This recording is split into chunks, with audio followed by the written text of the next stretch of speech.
Jail से आजाद होकर रेस्टार और उसका भाई आर्यन अब एक ही मिशन पर थे।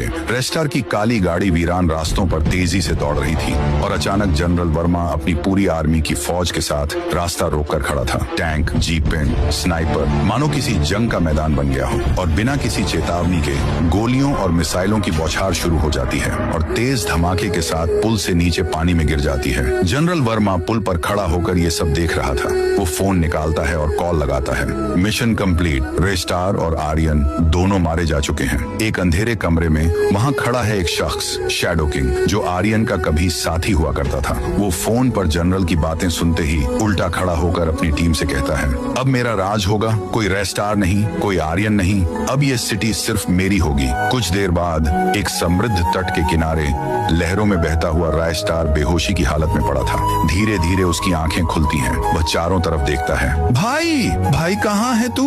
उसकी चीखें समंदर की लहरों में गूंज उठती हैं, पर कोई जवाब नहीं। वहीं दूसरी ओर वो भी चारों ओर अपने भाई को ढूंढता है, लेकिन कोई निशान नहीं। दोनों जिंदा थे, पर दोनों को एक दूसरे की जिंदगी का कोई पता नहीं था। शैडो किंग और जनरल वर्मा खुलकर हथियारों की डील करने लगे। एक इंटरनेशनल माफिया से उन्होंने करोड़ों की डील पक्की की। अब उनका राज बिना किसी डर के चलने वाला था, लेकिन उन्हें ये नहीं पता था कि जिस आग को उन्होंने बुझा हुआ समझा, वो बस आंधी बनने की तैयारी कर रही थी। रेस्टार जंगलों में भटकते हुए एक पुरानी सड़क पर पहुंचता है। तभी एक रहस्यमयी कार उसके सामने आकर रुकती है। कार से एक नकाब पोश आदमी उतरता है और बस एक वाक्य कहता है, आज रात खेल खत्म होगा। उसी वक्त दूसरी जगह आर्यन के साथ भी ऐसा ही होता है और वही लाइन कहता है। दोनों को कुछ समझ नहीं आता, लेकिन दोनों को एहसास होता है कि कुछ बड़ा और खतरनाक होने वाला है। एक सुनसान इलाका, चारों ओर सन्नाटा। दो ब्लैक कारें धीरे धीरे आकर रुकती हैं। एक में शैडो किंग के आदमी, दूसरी में जनरल के खास लोग। दोनों गिरोह के बीच गुप्त बातचीत शुरू होती है, पर अचानक चारों तरफ से धमाके शुरू हो जाते हैं। काले धुएं के बादल पूरे इलाके में भर जाते हैं। गोलियों की बौछार, ग्रेनेड के धमाके,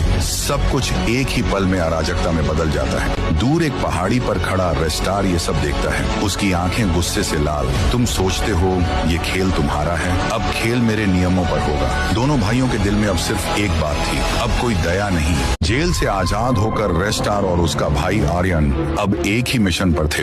रेस्टार की काली गाड़ी वीरान रास्तों पर तेजी से दौड़ रही थी और अचानक जनरल वर्मा अपनी पूरी आर्मी की फौज के साथ रास्ता रोककर खड़ा था। टैंक, जीपें, स्नाइपर, मानो किसी जंग का मैदान बन गया हो और बिना किसी चेतावनी के गोलियों और मिसाइलों की बौछार शुरू हो जाती है और तेज धमाके के साथ पुल से नीचे पानी में गिर जाती है। जनरल वर्मा पुल पर खड़ा होकर ये सब देख रहा था। वो फोन निकालता है और कॉल लगाता है। Mission complete. रेस्टार और आर्यन दोनों मारे जा चुके हैं। एक अंधेरे कमरे में वहाँ खड़ा है एक शख्स,